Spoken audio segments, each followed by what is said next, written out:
If things aren't going your way, it may be amplified because of your perception. Today, we're going to talk about how to play with failure so you can lighten your load and have a mindset that starts to turn things around for you rather than have your mindset work against you. So let's get started. Welcome to the I'm Perfectly Divine podcast, a place for the strong, sensitive, spiritual seeker to recognize the perfection of your human journey as a pathway to remembering the emotional and spiritual worlds through proven and grounded frameworks that support you to live in the wholeness you already are. For over the past 2 decades, I have supported people from all around the world, as well as Fortune 500 companies, to dissolve the divisions within them and live with greater empowerment and love. This podcast is an exploration of the paradoxes that befuddle us as we live our lives being both human and divine. Together, you and I, along with other experts, will navigate integrating psychology and spirituality, the divine feminine and the divine masculine, the darkness and the light, to create greater sacred union from within. I believe through your remembering that you are innately divine, that you will allow yourself to more openly shine. So let's get to it, because your unique light is needed more than ever. Hello, beautiful souls. Welcome back, or welcome to I'm Perfectly Divine podcast, where we explore how our humanity is guiding us to connect with more of our innate divinity. And today I am exploring with you the topic of playing with failure. Yeah. You may know that I started a 30-day play challenge for June. And if you haven't signed up yet, I highly encourage you to do so, because let me tell you, we are in day 3 of the challenge. And just with 3 days of play, I have found a theme that's coming forward for me. Other people are finding their own themes and journeys. And yes, this is about bringing lightness into our lives and choosing consciously to bring more play. And it is an inward journey to see what comes up for you around putting play first and really how the ego responds. And what I've been noticing is that I've had my 3 days of play so far, and there's been these elements of where the play outcome, like how I visualized the play happening and how it actually came out, was different than what my expectation was. And what keeps coming forward for me is how in play there are these continual places where things don't turn out. They don't turn out as expected. And as adults, how we quantify that as failure. And the relief for me is in remembering that this is a natural part of our discovery, of discovering ourselves and discovering life and discovering what works for us and what doesn't. And so what has come forward is, when did we decide to take failure personally?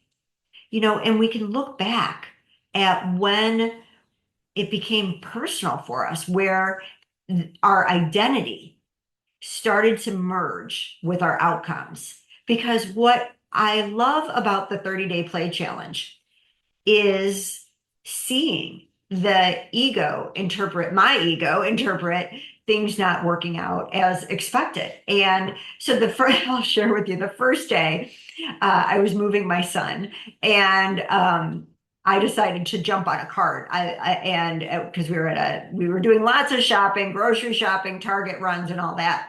And the first time I jump on the cart, I started in a shopping cart. I started going down this hill in a parking lot, and it's fun and it's going really fast, and all of a sudden the wheel jams. And the whole point of this 30-day play challenge is 5 minutes of play, and this was probably 20 seconds, and then the wheel jammed, and it's like, okay, this didn't work out quite as I expected. In my mind, I was going to be, having my cart go all around the parking lot. Well, of course, on moving day, like I said, plenty of opportunities to be shopping and at different places. I think we went to Target 2 or 3 times. And so the next time I just got on the car, a different cart, and I was um, scooting my way around Target and inside where there wasn't rocks and such that I would make the wheel jam. So, but where my ego went was like, wow, like that, what are we going to do now? And the playful part of me is just like, I don't know, we'll figure it out. And having that room, that space to be like, yeah, that didn't work. And now where am I going with this? And when we have that sense of lightness about ourselves, when it comes to our relationships and conversations or actual relationships not working out, when it comes to aspects in our career, when it comes to trying to create a new habit and you find yourself going backwards, where can we bring more of this playful, light nature rather than allow the ego to come in? And so the ego is trying to keep us safe by maintaining where we are currently at in our lives, because a part of us is like, even if we don't like it, even if we feel stuck, your ego is like, well, I know how to navigate this. I know I can deal with this discomfort. And when we're growing, it takes our ability to be willing to try different things and be able to tap into our resilience when we face obstacles, because that is those obstacles are exactly where we meet our next phase of growth, where we meet ourselves and the version of ourselves that we want to be. And this is where I think that play notion, where we ran into this all the time. Now, sure, we had our moments where we would, have a temper tantrum, something didn't work out, someone took something that we wanted, or we got jealous, we saw that their painting turned out and ours didn't, and the emotions came out, right? And so most of us are not doing that emotional tantrum piece, but the stories that we start to create and amplify and tune into, such as, well, I'm not creative anyways, or things like this never work out for me, or, oh, of course things fail for me. They always seem to go sideways for me. Whatever those stories are, that is the creation of the ego that is trying to keep us safe. And what I was recognizing is just the sense of like, okay, I've got these certain expectations, how I'm visualizing the play. And then something happens where it may go, awry, but it doesn't take away from what we gain from the experience. And so in day 2, I'll just share with you, my form of play was, I was out in my yard and I felt this call to do cartwheels and somersaults in the grass, and just really have fun with that. And it was fun. I was in the grass and doing backbend stuff I haven't done in a long time. And there was a part of me very excited. I mean, first of all, I was excited I could still do some of these things, especially after not doing them. I loved being in the grass. And then the interesting piece is that I heard a little ego comment say, wow, when did you get so prissy that you're not in the grass laying around there anymore, because I was literally laying in the grass. I was doing somersaults and rolls, and my first thought was like, oh my gosh, I'm gonna get grass all over my hair. And it was fun, and I was in the present moment. And I came in, and a few minutes later, I was so itchy, scratchy all over. Like, I'm in the grass every day. I believe in grounding ourselves in with our feet in the grass. But having grass all over me did not seem to gel well with my skin. And so it was interesting, right? So here I am in this present moment and enjoying it. There's a little ego, blah, blah, blah. What's it going to comment? What's it going to say about us? And that's where we can start to pay attention. The judgment that comes in. That judgment came in like, oh, when did you turn into someone that needs a blanket to enjoy the outdoors, to sit in the grass versus just being like the tomboy that you used to be. And well, here's why, because somewhere around in my adulthood, grass started to irritate my skin, and I totally forgot about it because I'm not doing these things as much anymore. So you see, the journey is about the play. It is about being in the present moment, and then it's also seeing the humanity where the ego comes in with story, and that story is around judgment.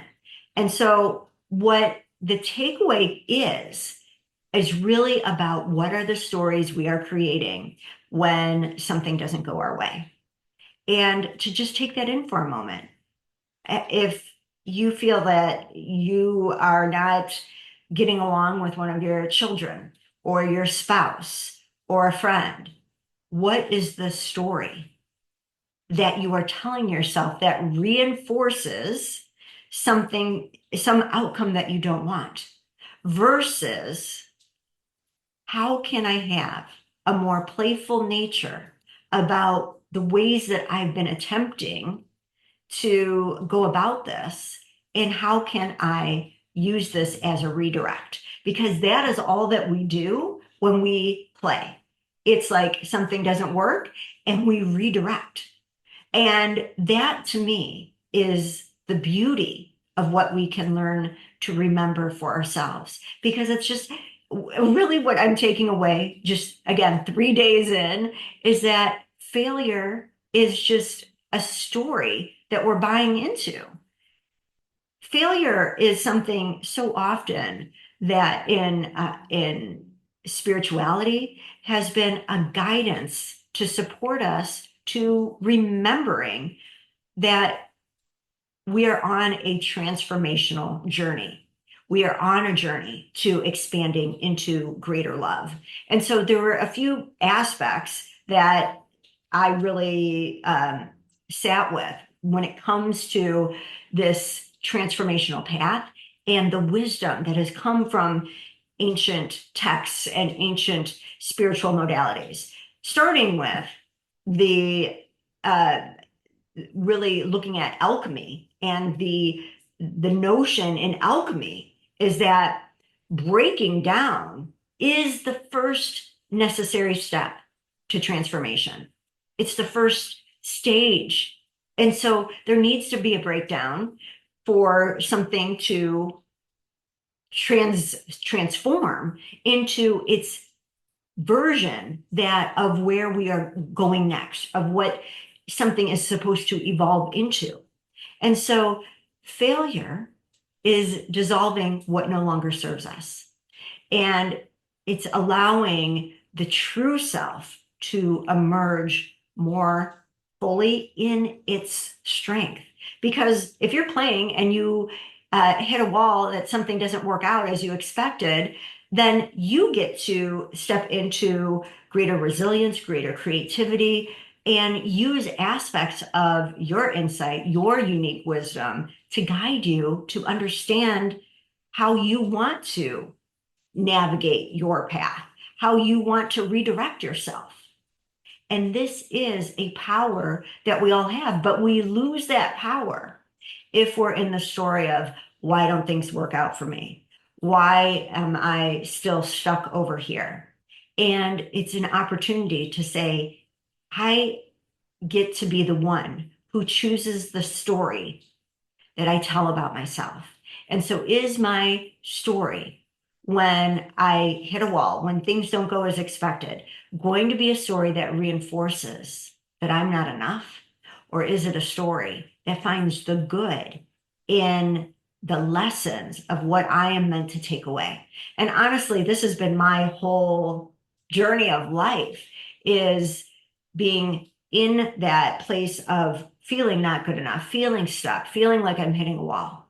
And then what are going to be the aspects of that exact place that tries to stop us, and that we utilize that as power instead. That's why I've always loved teaching about emotional empowerment, because most people hit a negative feeling and there's judgment around that. There's judgment that I shouldn't have this negative feeling. This negative feeling is setting me back. This negative feeling is somehow wrong. When, as an emotionally sensitive person, I had to create a new way of understanding our emotions. And it turns out that this is a helpful way that has supported people all over to understand that our emotions, our negative emotions, are actually allies. They're guiding us, supporting us to see when we are in a disempowered story that is keeping us stuck. And so with the power of emotions, this power within us that moves us. Emotion has energy that's trying to move us, but if we're in the disempowered state of it, we're going to remain stuck. And so how is this emotion coming forward to guide us to see how we can put our attention, we can put our focus to aspects of ourselves that we've unknowingly neglected? And if we shift our energy over here, how can we allow this to build momentum in a direction that we want to go, where we can start creating momentum to create stories that serve us rather than hinder us? And so this is the lightness that can come forward. But I also want to honor how heavy it feels when you are stuck. And other mystical traditions, and in the goddess tradition, there's the story of Inanna, who goes through a descent. She goes through 7 gateways, going deeper, deeper into the underworld. And you've heard of the hero's journey. And the hero's journey is kind of where we begin our consciousness of really building ourselves up as a human, as remembering the strength of who our human self is and all that we're capable of. And there's a beauty to that. And for some people, once they get through the hero's journey, there is an invitation to experience the heroine's journey.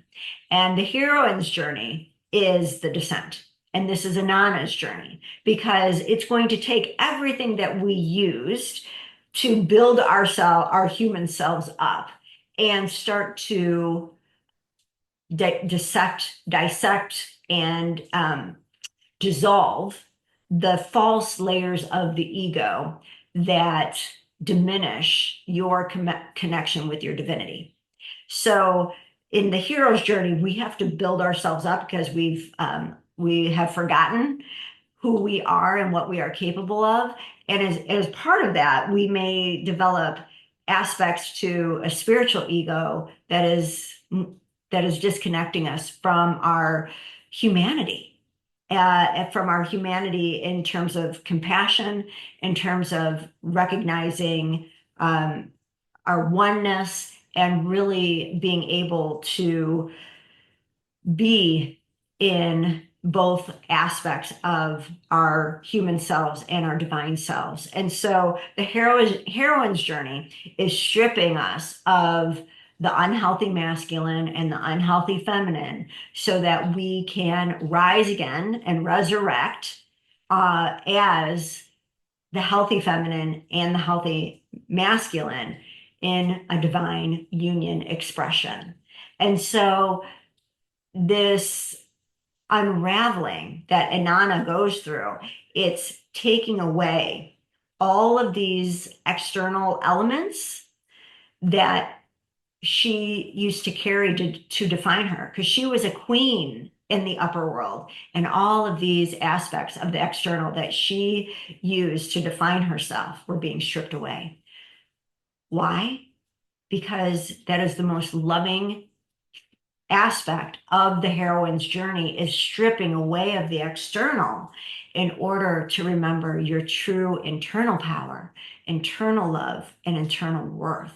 Then when you rise with these aspects of knowingness in divine union with the sacred masculine and feminine within you, there's a different way that you are showing up in the world in love. And so in Christianity, in 2 Corinthians chapter 12, verse 9, it says, "My grace is sufficient for you, for my power is made perfect in weakness." And it's really this understanding that failure is this portal to divine grace working within us, as us, and allowing for that process, that things can unravel as a part of the mystery to our own becoming. And really, that heroine's journey is where our striving ends. It really diminishes and ends, and we have to be in this place of complete surrender. And it feels so scary because it's not what is talked about. It feels like you are completely untethered to your spiritual knowing, to your spiritual connection, and now you've lost all these external aspects that you used to define yourself from. And there's such this space of emptiness. But this so-called failure that would be seen from the external as a failure and internally feels like a failure is actually the awakening of your true power, your true love, your true wisdom that goes beyond anything that can be known from the hero's journey. And I've worked with a lot of people personally that have done the hero's journey, and they have accomplished a lot, and they reach that top pinnacle and it feels empty. It feels like there should be more. And that is often the invitation to experience the heroine's journey, if you're willing. It's an initiation that, again, it can make us feel untethered and that we are lost.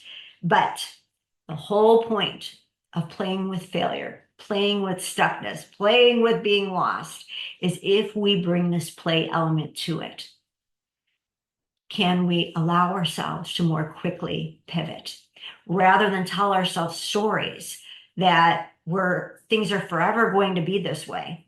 Can we remember the truth to reality, to history, which demonstrates that there are chapters, there are times in our lives when it has been difficult, and there are times in our lives when we have flourished, and you will flourish again. You are meant to flourish. And so this part of this resurrection from the heroine's journey is that there's a resurrection of our true selves, and then gathering in our true power so we can stand in our sacred selves and our sacred journey. And that is part of our remembrance, that we are remembering by dissolving and breaking down that which is holding us back from that sacred self-expression.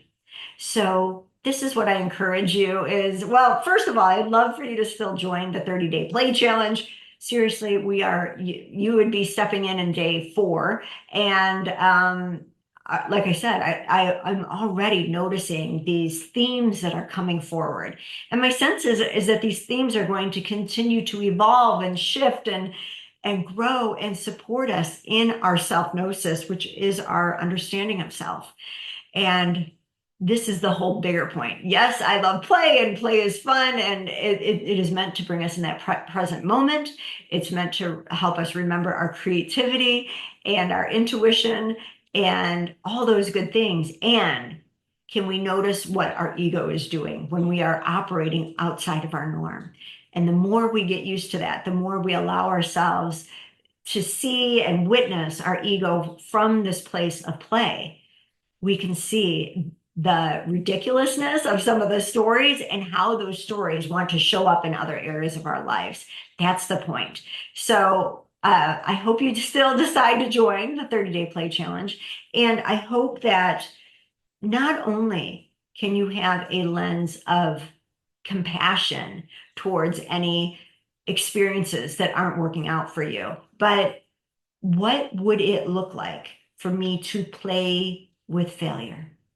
And automatically, there's that invitation of, rather than put so much weight on this and my identity with this and what this means for my future and the stories that I'm creating about this, where is the lightness within me that can just pivot? Like I pivoted when I was 5 years old, when I was 7 years old. You just take a different direction. That didn't work. Okay, let me do this. Let me do something more fun instead. That you tap into that energy, because that is an innate part of your divine wisdom that is guiding you on your journey. So I hope you enjoy having fun and bringing more play into your life.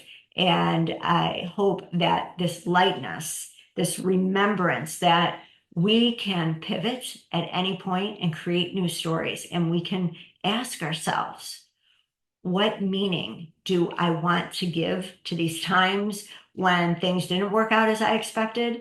And what is the goodness that I'm going to create from these stories? So I hope this supports you, and I hope that you remember that your lightness, your creativity is a part of your inner genius, and just to remember to tap into it. So as always, I invite you to know that there is nothing wrong with you, nothing to fix. This is just a journey of remembrance, remembering your truth. And so I hope this supports you to do just that. And I look forward to connecting with you again soon. So until then, take care. Welcome to the I'm Perfectly Divine podcast, a place for the strong, sensitive, spiritual seeker to recognize the perfection of your human journey as a pathway to remembering your divinity.